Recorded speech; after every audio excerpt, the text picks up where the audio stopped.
All right, let's get started. And news of the Rajya Sabha polls, which have dealt another blow to the opposition India bloc. In fact, in Himachal Pradesh, there's been a massive upset with the BJP candidate winning thanks to cross-voting. And the Chief Minister, in fact, has said that 6 of the MLAs are missing. And let's just listen in to the BJP's first reaction with the leader Jairam Thakur saying, "We have done the impossible." इतना बड़ा बहुमत होने के बावजूद भी कांग्रेस हार गई राज्यसभा की विश्वास प्रस्ताव कराएंगे। फ्लोर टेस्ट होगा। तो सारी चीजों को लेकर के आगे मैं सबसे पहले तो भारतीय एक मिनट भाई सबसे पहले तो मैं आदरणीय नरेंद्र भाई मोदी जी को बधाई देता हूं और भारतीय जनता पार्टी के हमारे राष्ट्रीय अध्यक्ष जगत प्रकाश नड्डा जी को बधाई देता हूं, भाई अमित शाह जी को बधाई देता हूं। बहुत शानदार मुकाबले के बाद जहां जीत की संभावना नहीं थी वहां बहुत बेहतर ढंग से जीत की तरफ हम आगे बढ़ करके अपने लक्ष्य को हासिल करने में सफल रहे हैं। All right, we're now joined by Ghazali and also Tanish, who will tell us what's happening in Uttar Pradesh. But first, Ghazali, to you, a massive upset and a big blow to the Congress party. And now the government in the state looking shaky. Yeah, a big setback for the Congress. Why? Because you had a government there, you had a chief minister there just for the last 14 months, and yet he couldn't manage to keep the flock together. Cross-voting by 6 Congress MLAs, by 3 independent MLAs who voted in favor of BJP's candidate, Mr. Harsh Mahajan. And by afternoon, before the voting even started, the chief minister had started using words like ifs and buts, that if 40 MLAs vote for our party, then only our candidate will win. And that gave a sort of a hint that even he is aware that the team is not together. There are some dissident MLAs who had hinted that they will not vote for the Congress candidate, but perhaps the party couldn't anticipate that this could be the result, because that was a huge margin. BJP just had 25 MLAs and 3 independent, even if we see that 3 independent MLAs were there, still they were falling short of 7 MLAs, and yet 6 MLAs voted from the Congress in favor of the BJP's candidate. And now Jairam Thakur, the former chief minister and leader of opposition in Himachal Assembly, came out announcing the victory of Mr. Harsh Mahajan and also hinting that how Mr. Sukhvinder Singh Sukhu, the Congress CM there, should resign or must resign, hinting that the BJP is also aiming or may plan to even move a no confidence motion, as some of the BJP leaders are saying that wahan bhi khela ho sakta hai. So that khela term, which is often used for when to dislodge a government or when the MLAs switch over or cross vote in such elections, is also going to sort of put the Himachal Pradesh government under danger, under risk of falling there, because 6 Congress MLAs were moved to Haryana in Panchkula district. And right just a short while back we also saw the visuals that the same 6 MLAs, Congress MLAs who were brought here are leaving now back for the Himachal once the results are out. All right, Ghazali, a major upset in Himachal, and this, there could be more upsets happening. Those are the indications. Let's go across to Tanishq now. And Tanishq, tell us what's happening in UP, where also the, voting for 10 Rajya Sabha seats took place. And there was a setback for the Samajwadi Party. Well, Gargi, as Ghazali was mentioning, the key word over Himachal is the khela. Here in Uttar Pradesh, the key word today is Antar Atma. Earlier in the morning, before casting the vote, the alleged rebel Samajwadi Party MLA said that I voted according to my Antaratma, to which there was of course a lot of retorts from the Samajwadi Party as well. Akhilesh Yadav, hitting out that ab unki Antaratma bol rahi hai, to hum kya bole is baat par. So of course the keyword Antaratma, in fact a lot of Samajwadi Party leaders tweeting also with this particular word, hitting out at the MLAs who have rebelled today. But the counting is right now going on, and we could, the wave seem to be in the favor of BJP, where they could be sending their 8 candidates to the Rajya Sabha. Talking about what impact will have within the Samajwadi Party, and what will happen to those rebels, quote unquote rebel MLAs. So here there is no whip issued. So if there is no whip issued, there would be no anti-defection law as well. And if if the leaders do not resign by themselves, then then of course there will be no anti-defection law applied there as well. So if the Samajwadi Party expels them from the party, then they will be very much a part of the assembly, and they will very much be a part of assembly, and will be able to and will be free to join any political party. Yes. All right. Well, thanks so much, Tanishq and Ghazali, for bringing us the latest and massive upsets that are taking place in Himachal and Uttar Pradesh. Well, news now from Karnataka was some consolation for the Congress party, with the Congress winning all the 3 seats, and the lone BJP candidate also sailed through. However, Somasekhar, in fact, the BJP JDS candidate Kupendra Reddy lost his seat, has lost the election. So some consolation, if at all, there for the Congress party. Well, moving away from politics now, today at the Vikram Sarabhai Space Centre in Kerala, Prime Minister Narendra Modi revealed the names of the 4 astronauts who are currently undergoing rigorous training for India's first ever human spaceflight mission, Gaganyaan. The Prime Minister hailed the astronauts as 4 forces representing aspirations of India's 1.4 billion people.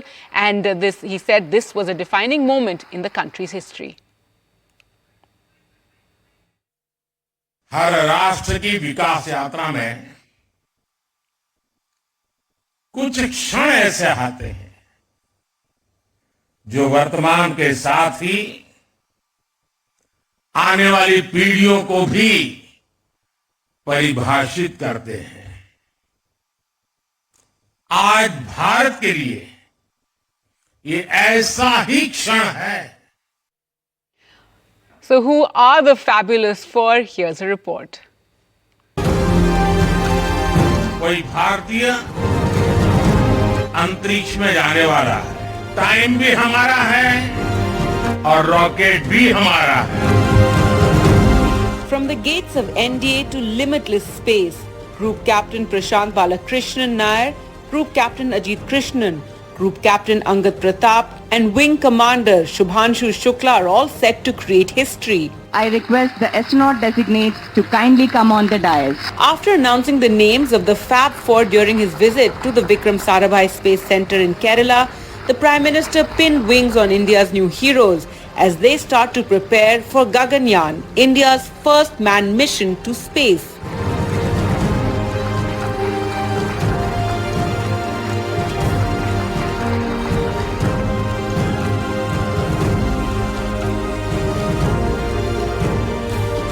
So who are the Fab 4? IAF Group Captain Prashant Balakrishnan Nair from Kerala has trained in Russia along with the other 3 for the Gaganyaan mission. He joined the Indian Air Force as a commissioned officer in 1998. The Kerala Chief Minister said it was a matter of pride for Kerala. NDA alumni group Captain Ajit Krishnan from Chennai was commissioned in 2003, a flying instructor and a test pilot with roughly 2,900 hours of flying experience. He received the President's Gold Medal and Sword of Honor at the Air Force Academy. Group Captain Angad Pratap from Uttar Pradesh was commissioned in 2004. He has 2,200 hours of flying experience.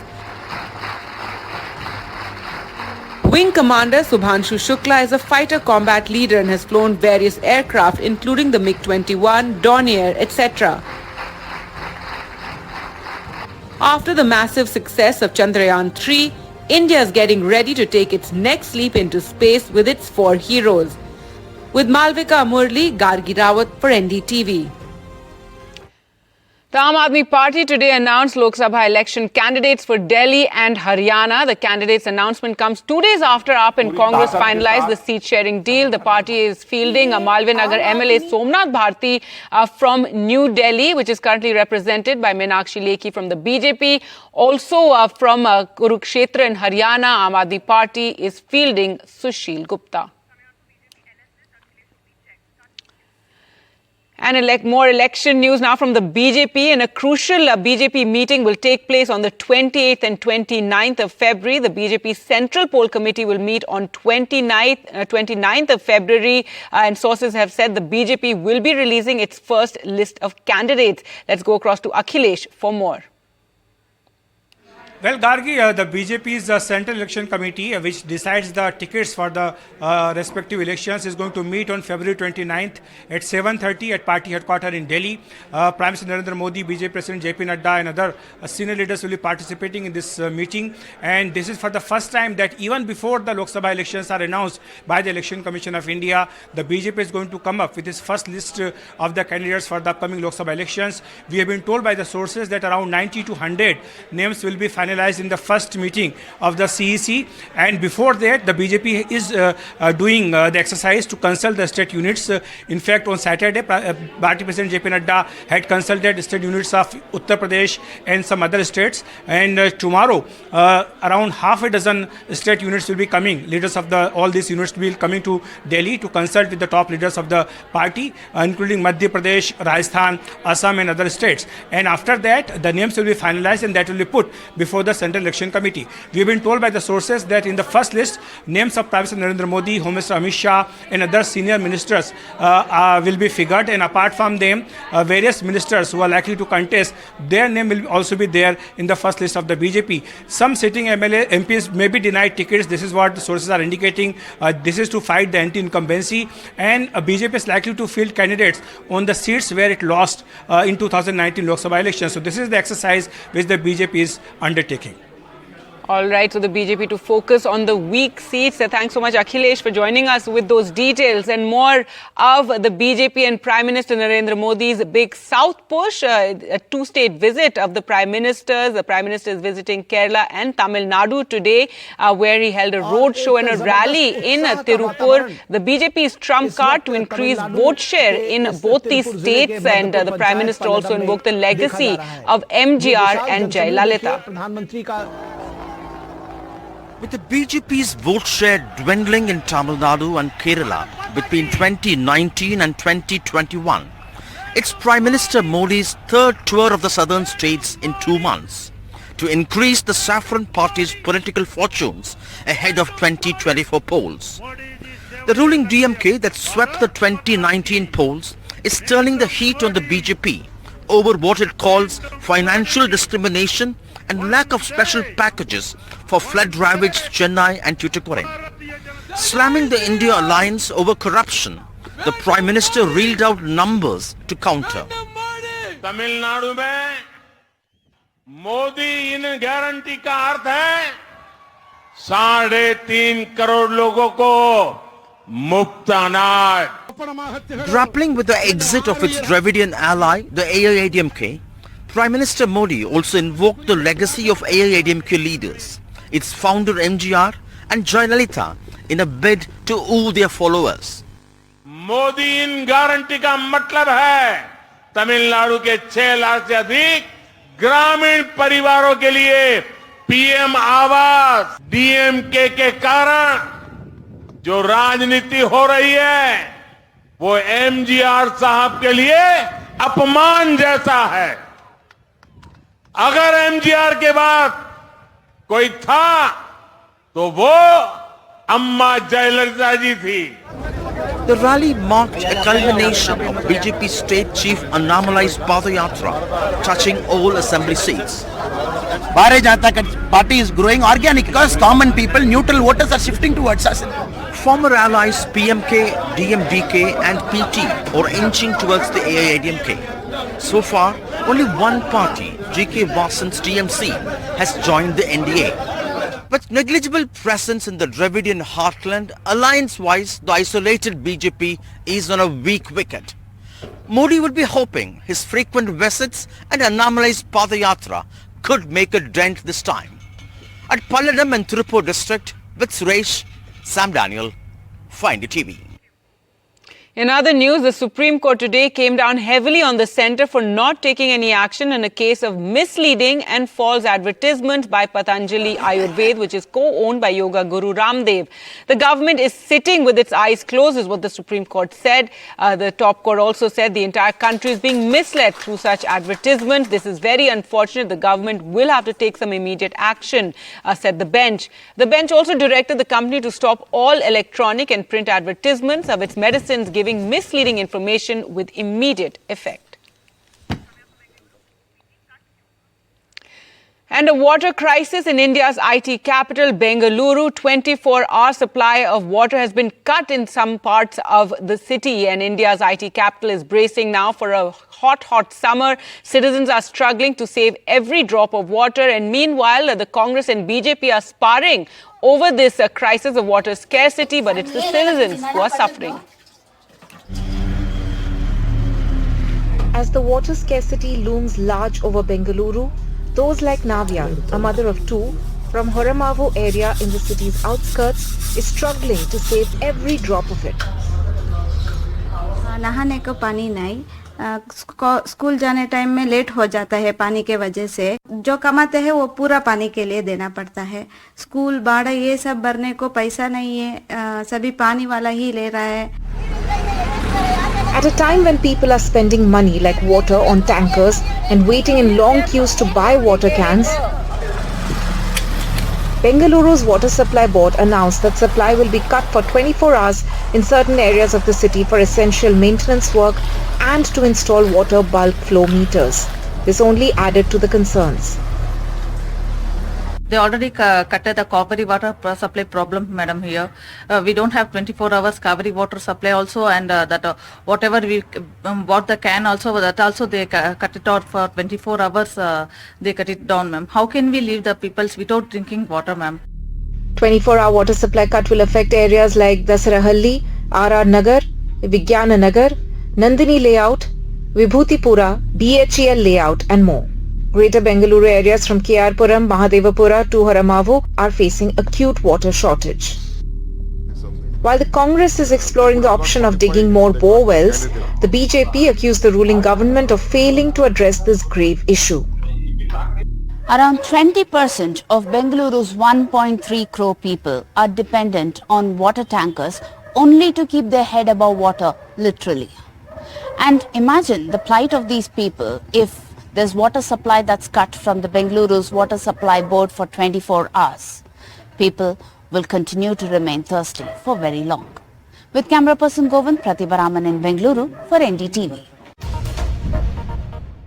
All right, breaking news now. Let's go across to where the Congress is addressing a press conference in Himachal.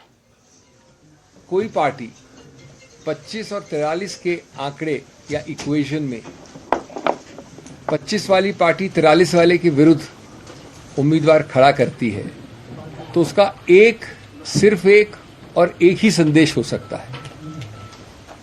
और मैं हर्षवर्धन जी की बात नहीं कर रहा हूं, मैं इस चुनाव की बात नहीं कर रहा हूं, मैं एक सिद्धांत की बात कर रहा हूं.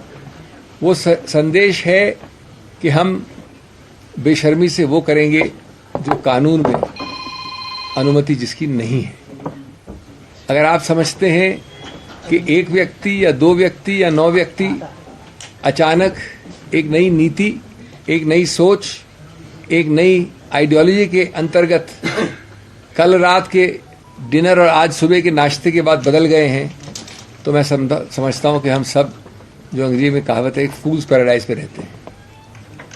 ये बदलाव बहुत दुर्भाग्यपूर्ण है भारत के लिए और विशेष रूप से हिमाचल प्रदेश के लिए, जिसकी संस्कृति, जिसके पहाड़ी या नीचे रहने वाले लोग इस संस्कृति से अवगत नहीं थे कुछ समय पहले तक. अगर ये नए भारत, न्यू इंडिया की परिभाषा है तो मैं तो पुराने भारत को ही प्रेफर करूंगा. हमने हारते हारते भी इतिहास बनाया है. इतिहास इसलिए कि इतनी जद्दोजहद की, इतना मन बदलाव किया, लेकिन एक और मन बदलाव नहीं कर सके. इसलिए 34 का स्वाभाविक आंकड़ा भारत में शायद पहली बार और आने वाले कई दशकों में वापस होने वाली नई चीज हुई है कि 34 का हमारे मित्रों के इतने प्रयत्न करने के बाद भी आंकड़ा आया. और 34-34 का आंकड़ा स्वाभाविक आया, एक वोट भी इनवैलिड नहीं हुआ, सेकंड प्रेफरेंस वोट भी एक भी नहीं था। ये इस चुनाव की विशेषता है, शायद 75 साल में पहले कभी नहीं हुआ। Congress leader Abhishek Manu Singhvi, who just lost the Rajya Sabha elections to the BJP, they're hitting out over the cross voting that has taken place. Well, with that, it's a wrap from me. News updates continue on NDTV. We'll continue to track this story very closely. Time now for a short break.